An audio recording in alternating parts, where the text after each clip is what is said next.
Mesdames et messieurs, bonsoir. Merci de choisir TATV pour vous informer. Bienvenue dans ce journal. En marge de la visite d'État qu'effectue actuellement le président guinéen en Turquie, le ministre conseiller diplomatique à la présidence a animé un point de presse depuis Ankara. Dr Moustapha Koutoubou-Sano estime que cette offensive diplomatique du professeur Alpha Condé donne un nouvel élan à la coopération entre les deux pays. Soirée Boubacar nous fait le compte-rendu. Suivez. La Turquie, en un laps de temps, a réussi à se frayer un chemin vers le développement dans plusieurs domaines. Une ascension qui suscite la convoitise de plusieurs pays en voie de développement. Parmi ces nations figure entre autres la Guinée qui veut s'inspirer de l'expertise et de la coopération des hommes d'affaires turcs. Il y a 14 ans de cela, ce pays n'était pas tellement différent de notre pays, mais avec la volonté politique, avec une gestion modèle, une gestion extraordinaire des ressources humaines et naturelles de ce pays. Le pays est considéré aujourd'hui comme un pays émergent. La plupart de nos pays, c'est même des pays africains, des pays qui sont en voie de développement, ils viennent tous ici pour s'inspirer de leur expérience, de leur savoir-faire et d'importer des produits turcs. C'est dans ce sens que la diplomatie guinéenne mène des offensives sur le plan politique et économique du côté de Ankara. Une manière pour les autorités guinéennes de favoriser un décollage économique dans un partenariat gagnant-gagnant. Ils ont beaucoup de moyens et beaucoup d'industries et beaucoup de facilités. Et nous avons discuté au cours de ces 2 jours la possibilité d'avoir une ligne de crédit pouvant permettre le financement de beaucoup de projets des programmes de développement socio-économique de notre pays. Et cette ligne de crédit a été à discuter avec le vice-premier ministre qui est chargé de finances. Et c'est aux environs de 1 milliard à 500 millions jusqu'à 2 milliards de dollars. Cette visite a permis aussi à la délégation guinéenne d'échanger avec les responsables d'Exim Bank sur les conditions de financement de certains projets en Guinée. Et le président Erdogan a lancé un appel aux entrepreneurs de son pays de s'orienter vers la terre de son homologue Alpha Condé, a conclu le ministre Moustapha Koutoubou-Sano. De la coopération, allons à la santé. Après avoir passé une année à la tête du ministère de la Santé, Dr Abdourahmane Diallo a présenté ce jeudi le bilan de son département. C'est un bilan qu'il qualifie de satisfaisant vu la lettre de mission qui lui a été remise. Saloum Condé, suivez. C'est en pleine crise Ebola que la nomination de Dr Abdourahmane Diallo est intervenue à la tête du département de la santé. Dans sa lettre de mission, le ministre devrait d'abord renforcer la prévention et la lutte contre la maladie à virus Ebola. Ensuite, la promotion de la santé de la mère et l'enfant. Selon Dr Abdourahmane Diallo, ces points ont été exécutés avec satisfaction. Nous avons construit 29 centres de traitement épidémiologique. Nous avons arrêté la transmission de la maladie à virus Ebola lors de sa résurgence en mars 2016 à Kouroupara, dans la région de Zérékouré. Nous avons effectué 6 campagnes de vaccination de masse contre la poliomyélite avec plus de 3 700 000 enfants de 0 à 59 mois vaccinés. Nous avons doté tous les hôpitaux, centres médicaux communaux et centres de santé du pays en kits obstétricaux de césarienne, soit 8100 kits, d'accouchement, soit 138 000 kits, et de consultation prénatale. Nous avons acheté tous les vaccins traditionnels avec une contribution du gouvernement. Outre, le responsable du département de la santé devrait faire face à la construction des infrastructures sanitaires et améliorer la gouvernance dans le secteur de la santé. Là aussi, des efforts ont été déployés, indique Dr Abdourahmane Diallo. Nous avons démarré et assuré le suivi des travaux de construction-rénovation de l'hôpital Donka, qui est à 50% d'exécution, des hôpitaux communaux de Matoto, qui sont à 90% d'exécution, Mafereya, Wekea Zérékouré et de Banankoro. Nous avons achevé la construction de 41 centres de santé et 18 établissements de soins ont été équipés en matériel de laboratoire. Pour améliorer la gouvernance sanitaire, nous avons doté notre département en connexion Internet haut débit avec un partage intégré de fichiers et installation pour vidéoconférence qui sont en cours. Nous avons sollicité et réalisé l'audit institutionnel. Certes, reconnaît-il que les défis à relever sont énormes, mais n'empêchent de se fixer des priorités pour 2017. Il s'agit entre autres du développement de la santé communautaire, l'assainissement du secteur de la pharmacie ou encore la construction et l'équipement des hôpitaux de Kankan et Nzerekore. Santé toujours, le service de pédiatrie de l'hôpital national Ignace Dine vient de bénéficier d'un don de kit sanitaire. C'est un geste de la marraine de ce service, Hadia Kadiatou Ndiaye, ancienne ministre de l'Environnement, des Eaux et Forêts. La démarche vise à apporter une assistance sociale aux patients. Compte rendu, Bamamadou Alpha. La gestion de l'hygiène dans les structures sanitaires du pays préoccupe certaines personnes de bonne volonté.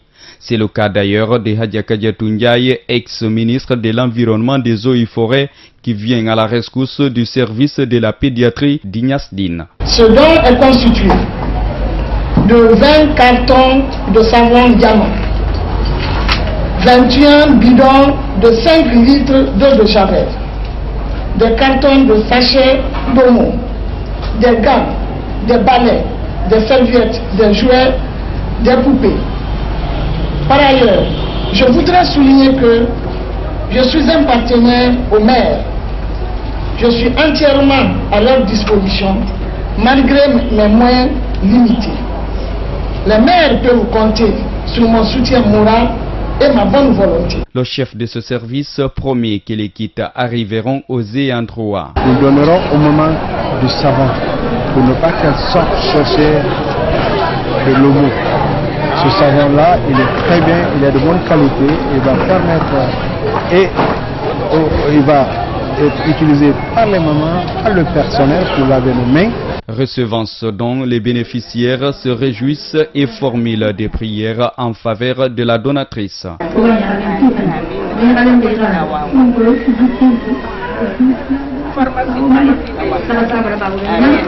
La qualification des soins de santé à l'hôpital national d'Ignace Dine, c'est le rêve qui caresse son directeur général. Dr Mohamed Awada a remercié à son tour Hadia Kadiatou Ndiaye avant de lancer un appel à d'autres bonnes volontés à emboîter le pas. Nous pouvons que remercier Hadia qui a fait plus d'une fois pour la pédiatrie de l'hôpital national d'Ignace Dine, et nous exhortons les bons Guinéens, je dis bien les bons Guinéens, à œuvrer pour que nos hôpitaux aient une couleur, une bonne couleur, celle de la meilleure prise en charge de nos patients.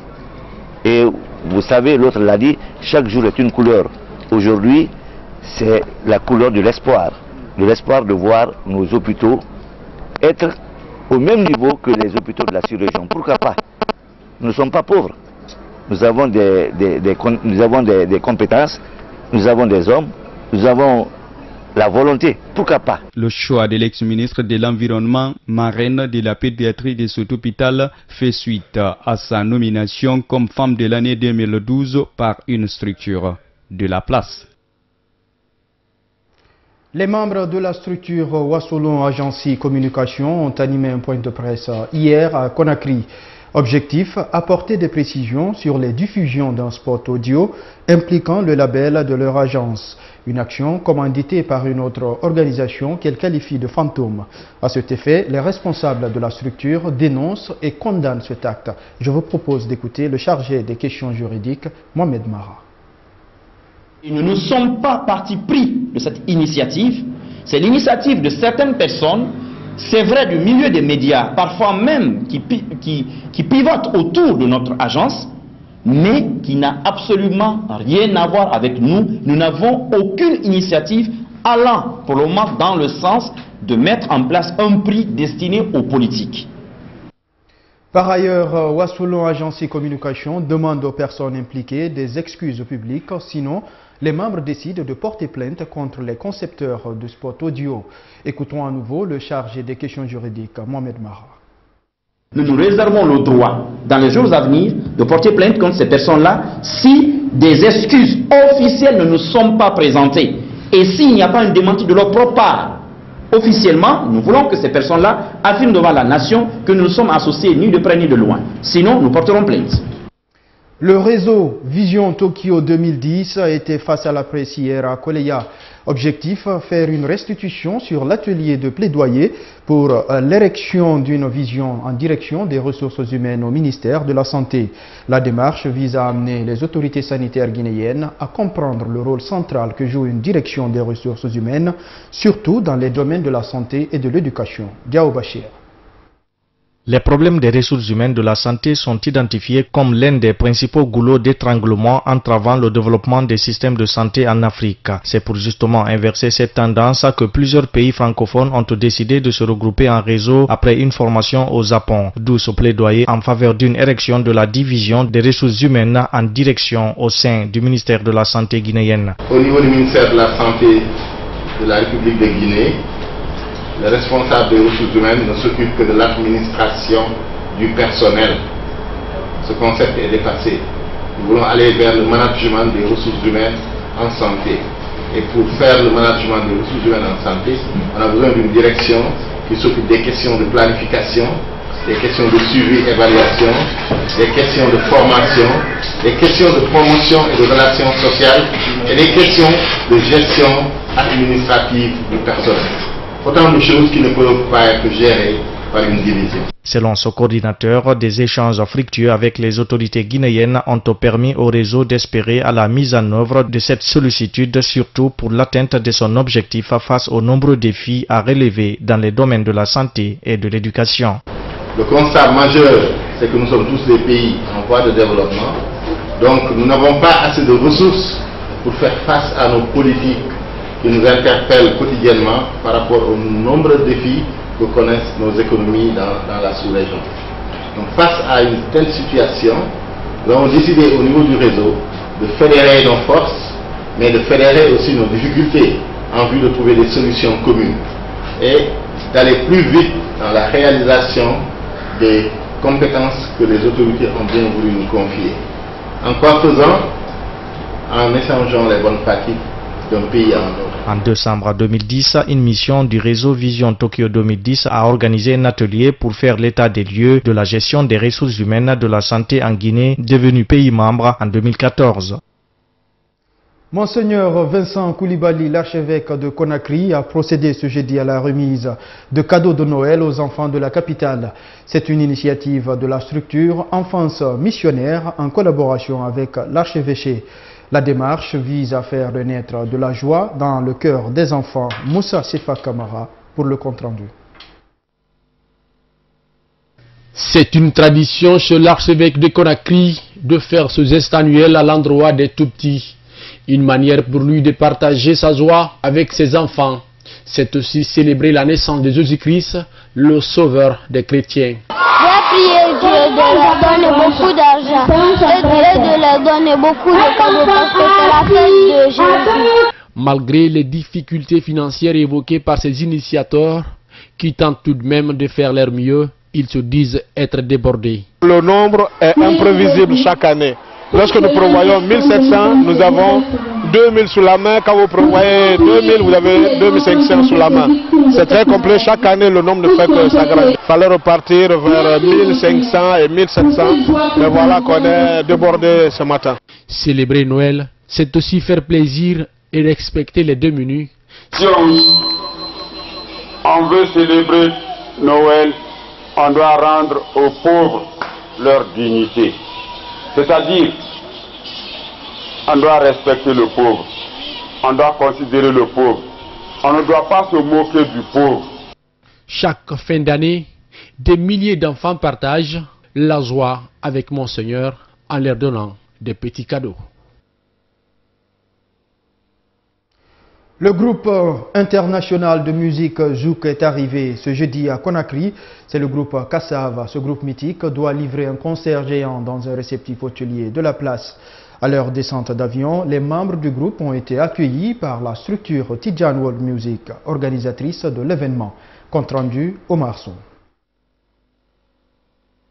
Il était 19 h lorsque le groupe entier au grand complet, dont Jacob Desvarieux, Jocelyne Béroa et autres membres ont atterri à l'aéroport international Conakry-Bessia. Les Kassav comptent donner le 31 décembre un spectacle à l'honneur des fans et mélomanes du pays. Une manière pour les rois du Zouk de finir l'année 2016 en beauté avec le public guinéen. Je suis venu avec tous les copains de Kassav, donc on va jouer les morceaux de Kassav que les gens aiment et ils vont danser et sauter et s'amuser pour le 31 décembre, voilà. Avec une équipe de 21 personnes, dont 13 sur scène, les Kassav se disent fiers des fans guinéens qui ont sollicité de nouveau leur venue pour le réveillon de la fin d'année. Le répertoire qu'on fait actuellement, celui qu'on a adopté depuis le Zénith, c'est le répertoire des chansons qui ont fait l'histoire de Kassav. Donc ce sont les chansons qu'en général les gens ont envie d'entendre. En plus, le 31 décembre, c'est pas un jour pour faire la promotion de quoi que ce soit. Donc je crois que c'est plutôt un soir pour s'amuser, pouvoir enterrer l'année 2016 et se dire que 2017 va être beaucoup plus beau, beaucoup plus riche, beaucoup plus plein d'amour. Voilà, on dira. À l'issue de ce concert, le groupe entend égayer les mélomanes à travers les morceaux phares qui ont fait le succès des Kassav. Quel que soit le pays où on nous invite, ça nous fait énormément plaisir, ça nous flatte. On est vraiment content de voir que les gens sont restés fidèles à Kassav, qu'ils aiment le groupe et qu'ils reviennent le voir, quoi. Voilà. Pour rappel, le dernier spectacle donné en Guinée par le groupe emblématique Kassav date de 2013 lors de la célébration des 20 ans de carrière des productions de Tidjane World Music. Faut-il urbaniser la musique traditionnelle guinéenne? Des hommes de culture du pays y pensent. La structure CAM Production compte produire un album dans ce sens. Cet opus appelé Le Marché de disques est le fruit d'une compilation d'artistes évoluant dans divers domaines musicaux. Saalou Yombuno nous fait le compte rendu suivant. La Guinée regorge une énorme diversité musicale. Le pays compte plus de 400 rythmes non encore vendus à l'échelle internationale. Un fait qui, au dire de certains artistes, résulte du manque de créativité des acteurs. Nous, on a compris que les Ghanéens, les Nigérians, réellement sont en avance. Ils sont en avance, je peux vous dire, de 5 ou 10 ans. Oui. Dans la mesure où aujourd'hui, si vous regardez sur toutes les plateformes, rares sont les jeunes Guinéens que vous verrez promus sur ces plateformes. On s'est demandé pourquoi. Après maintes réflexions, on s'est rendu compte que, effectivement, les jeunes Guinéens copiaient plus qu'ils ne créaient. Pour ainsi inverser la tendance, Camprod met en place une compilation de 17 titres qui donne plusieurs couleurs musicales. Fruit de l'inspiration d'une trentaine d'artistes, le marché de disques vient jouer sa partition dans la valorisation de la musique traditionnelle en l'urbanisant. Le marché des tubes se veut une compilation assez ouverte, mais qui fait la promotion de la culture de chez nous.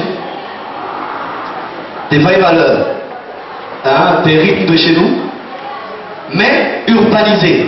Produire les artistes ne suffirait pas pour la structure Camprod.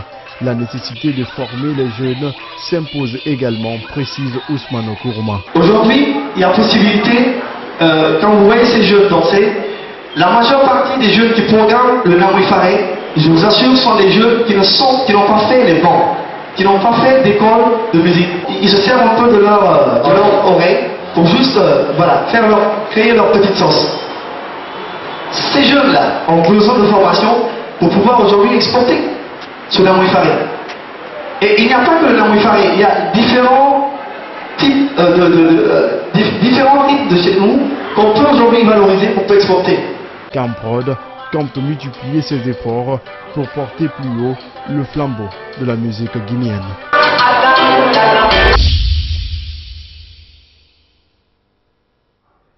C'est un phénomène récent pour les salariés français, la connexion constante avec son entreprise par téléphone mobile ou par courrier électronique. En France, selon une étude, 45% des actifs ne se décrochent pas de leur travail pendant leur temps personnel.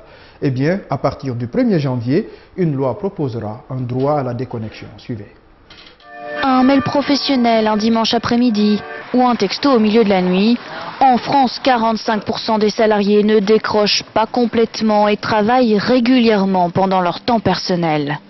Mais dès le 1er janvier, un nouveau droit va faire son apparition dans le Code du travail, le droit à la déconnexion, ou la possibilité d'être indisponible ou injoignable en dehors de ses heures de bureau. Chaque année, les entreprises de plus de 50 salariés devront ouvrir des négociations pour définir des dispositifs de régulation des outils numériques. Les employeurs français pourraient s'inspirer d'entreprises comme le groupe allemand Daimler-Benz qui propose aux salariés de détruire automatiquement les mails qu'ils reçoivent pendant leurs vacances. Mais en cas de désaccord entre les partenaires sociaux, l'employeur pourra élaborer seul une charte de bonne conduite et la loi travail ne prévoit aucune sanction en cas de non-respect du droit à la déconnexion. Le dérèglement climatique se fait de plus en plus concret. 2016 sera l'année la plus chaude de l'histoire récente. C'est ce qu'annonce l'Organisation météorologique mondiale. Il a fait 1,2 degrés Celsius de plus jusqu'à la fin du 19e siècle, à l'époque où les premières mesures de température ont commencé. Suivez ce commentaire. C'est un nouveau record de chaleur planétaire. Jamais depuis 137 ans, la température dans le monde n'aura été aussi élevée. On enregistre en 2016 une hausse de 1,2 degré au-dessus de la moyenne. Des sols craquelés par la sécheresse, des ouragans tropicaux violents. Ces événements climatiques sont directement causés par cette hausse de température. Les raisons de ce record, les émissions de gaz à effet de serre et aussi El Niño. Ce phénomène qui conjugue courant d'eau chaude et vents violents a réchauffé l'océan Pacifique et avec lui la planète. Et la conséquence la plus flagrante de ces chaleurs inédites, c'est une banquise qui fond à toute vitesse. Ici en Arctique, des pics de chaleur jusqu'à 20 degrés au-dessus de la moyenne. Résultat, il manque 3 millions de mètres carrés de banquise. Et en fin d'été, cette année, on était effectivement peut-être à la moitié de ce qu'était la banquise en fin d'été dans les années 70. Donc on a une banquise qui recule très fortement, dont on peut imaginer qu'elle aura disparu en fin d'été avant la fin du siècle. Et une banquise qui disparaît, c'est un réchauffement climatique encore plus fort. Car la glace agit comme un miroir, elle réfléchit les rayons du soleil. Quand elle disparaît, l'océan les absorbe et l'eau se réchauffe. En 30 ans, jamais cette mer de glace n'avait autant fondu que cette année. C'est précisément sans les États-Unis qu'un cessez-le-feu a été négocié en Syrie. L'arrêt des combats est censé être global depuis les premières minutes de ce vendredi, même si les accrochages ont été signalés, notamment à côté de Damas. Un accord conclu sous l'égide de la Russie et de la Turquie. Suivez. Ce bombardement mené par les avions du régime syrien qui a fait une quarantaine de morts hier dans les rangs des rebelles aurait dû être le dernier épisode meurtrier avant l'entrée en vigueur du cessez-le-feu. Mais les affrontements se sont poursuivis après minuit. La Turquie du président Erdogan et la Russie avaient pourtant mené des efforts conjoints pour que les armes se taisent sur le terrain. Une trêve qui engage le régime de Bachar al-Assad et une coalition de 7 groupes rebelles, soit la quasi-totalité des acteurs militaires sur le terrain, à l'exception de l'État islamique et du Front al-Nosra. Un cessez-le-feu crucial pour Vladimir Poutine, puisqu'il est censé préparer la conférence sur la paix en Syrie qu'il souhaite organiser début février. Ce cessez-le-feu nécessite toute notre attention car il est fragile, mais c'est le résultat tangible de nos efforts communs avec nos partenaires dans cette région. Les États-Unis, pourtant tenus à l'écart de ces négociations, ont salué l'instauration du cessez-le-feu, un cessez-le-feu qui ce matin semble quand même globalement respecté, même si des accrochages isolés sont toujours signalés. Fin à cette édition d'information. Merci à vous de l'avoir suivi et passez une excellente soirée en compagnie des programmes de TATV Africa Today. Bonsoir.